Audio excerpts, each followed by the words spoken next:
Much of my inspiration behind creating skills-based approach is helping high school and college students to get on a career track. Skills-based approach combines tracking all learning in and out of the classroom, acquiring personal and professional skills, forward-thinking, proactive, and responsive planning, signaling skill competencies to an audience, and stacking credentials. This is why skills-based approach is doable. It's a practical way to approach education and career planning. With skills-based approach, students work in short, discrete tasks towards a career 3 to 5 years in the future, constantly honing their skills. If they're successful, then hopefully they land the career. If not, they change their mind, like many of us do, or are unsuccessful in getting the skills, then they constantly assess their skills and pivot into another career track. Thinking in skills rather than degrees and strict professions allows for this evolving process to happen. The earlier a high school student figures out what skills they should be working on and having time to assess the retention competencies, the better decision they'll make when they graduate from high school. Do I go to college? Do I take a year off? Or do I try one of these new age programs like a micro-credential or nano degree path, a boot camp, or a new kind of apprenticeship? I agree with the value of a 4-year degree. However, I think as a freshman, a student should be ready to declare a major, map out precisely what courses and skills will be learned each semester, and make the most of the opportunity. It's too expensive to waste time. As I agree to the value of a 4-year degree, I also see the common sense decision in choosing a shorter path to attain a credential and get employed. You may base the decision on a return on investment or uncover a career you've always wanted to do. Here are some of the new programs. One of these kinds of programs are boot camps. Essentially hyperspeed of learning skills. They usually take less than 3 months. But if you know you're going to be a programmer, then there's value in taking a 3-month boot camp, getting employed after completing the program, and then hooking up with the guru programmer mentor in your first job. You spend less than $10,000 and have guaranteed employment. And this characteristic of supply and demand of practical skills for the industry and the emphasis on practical 21st century skills makes the boot camp model can be extended beyond tech. This is according to the World Bank blog. Another program are Nano Degrees or micro-credentials. These are fast, efficient, effective way to learn skills for employability. Students, like an accountant, can take the necessary coursework, prepare for the exam, and find references in about a year. This way, a student pays about half of the cost of a standard 4-year degree and completes it in 1/4 of the time. Higher education is going to offer more of these programs because they take the same exact courses just at a faster pace without the general education electives. Another model is the education apprenticeship.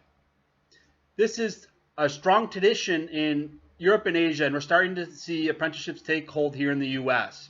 If you want to become an electrician or computer technician, then you probably might take one of these paths.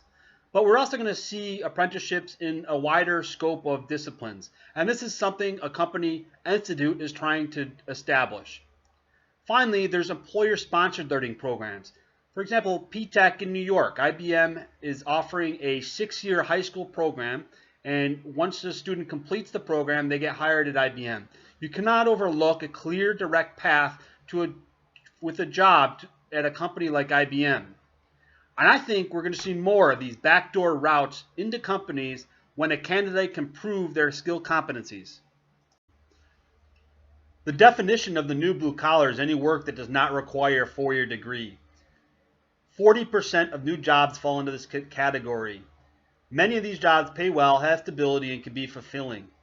You also may start off doing blue collar work and move on to white collar work after getting the necessary skills. An impressionable student, somebody who's a junior or senior in high school, should consider all the different options. Assess their skills and where they expect or want to be. Some paths might make more sense based on the career trajectory.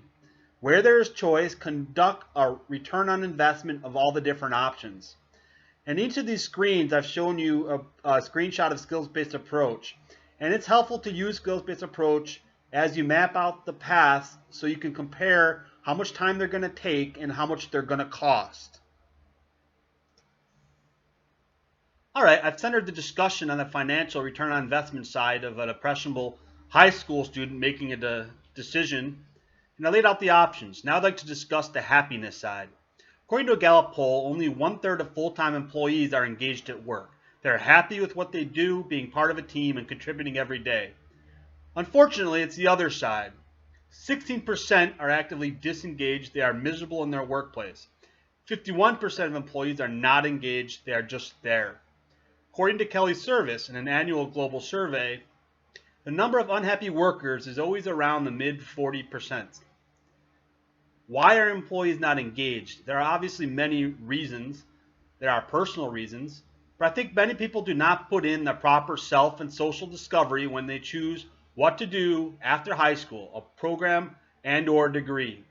Only about 1 in 5 young people in the 12 to 22 year range express a clear vision of where they want to go, what they want to accomplish in life, and why, according to psychologist William Damon in Academically Adrift.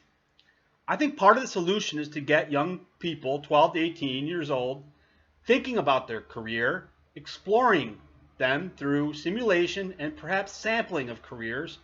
They should be concentrating on experiential learning, where they actually practice the skills they would apply at a job. Track their learning in skills and competencies, where they can change their trajectory as they adapt to evolving interests and demonstrated skills.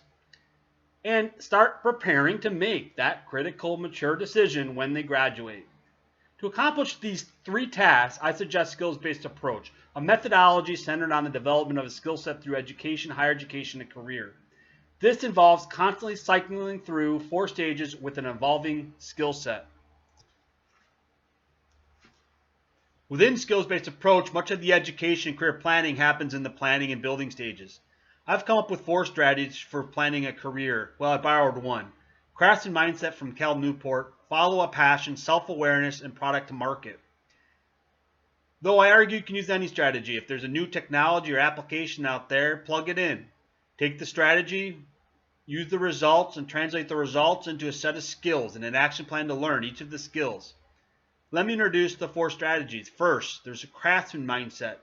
Find what you do best and build a career around it. Invest in your career capital.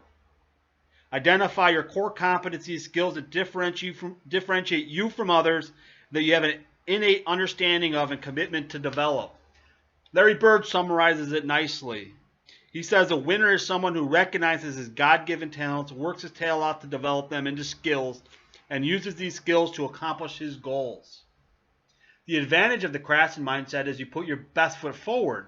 The disadvantage is you might not always have something that differentiates you from your competition. Follow your passion. Find something that gives you self-efficacy, someone that drives you, something that you get excited about when you wake up in the morning. Your passion may fuel your motivation to make you successful in a career. Though you have to assess your skills each step of the way. You might not always have the skills to make a career out of your passion. If not, you need to get out while you can and move on to something else, and maybe use your passion as a hobby instead. Sometimes the passion works, sometimes it does not work. The third approach is the self-awareness approach. Build a career after becoming self and socially aware. Take personality tests, Myers-Briggs, or some newer variant of it. Take an interest test with how and occupational themes, and values tests. Take intelligence tests, IQ and EQ. NAC has a game to help you identify talents. Once you have a complete understanding of yourself, try to think of a suitable career. And if you're not ready, then at least translate the results into skills to work on. Figure out your career after you acquired the skills. Finally, there's what I call the product to market method. You think of yourself as a product and prospective employers as the market for your services. This is the most practical approach. In fact, if you're searching for a job, you might have to do this. You work on a value proposition to market what skills you have to find a job that you can land. Well, I shared with you my 4 strategies for career planning, though you could use any strategy. If there's a new technology or application out there, go ahead and use it. With skills-based approach, the planning stage, you take the results of any of these strategies and translate them into a list of skills, desired competencies, and an action plan to learn each of the skills over a period of time.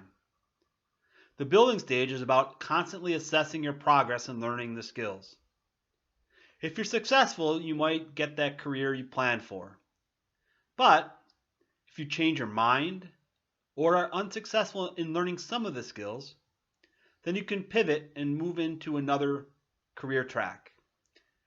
And that's the power of skills-based approach. It's flexibility. All that progress you made with learning skills and self and social discovery sticks with you even as you change or move into something else. Thinking in skills allows us to, and competencies allows for this to happen. To summarize, first I talked about how skills-based approach is an effective platform for education and career planning.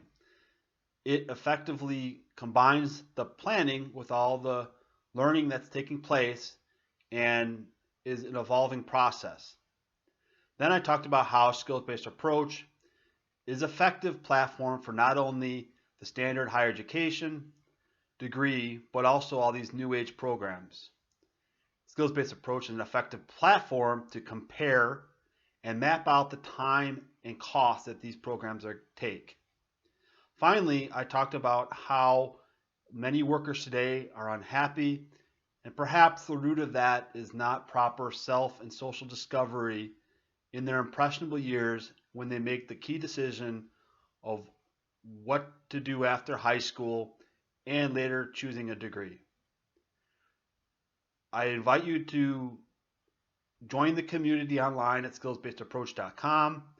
I've started skillsculture.com as well, and follow me on Twitter with the Skills Approach handle. Thank you.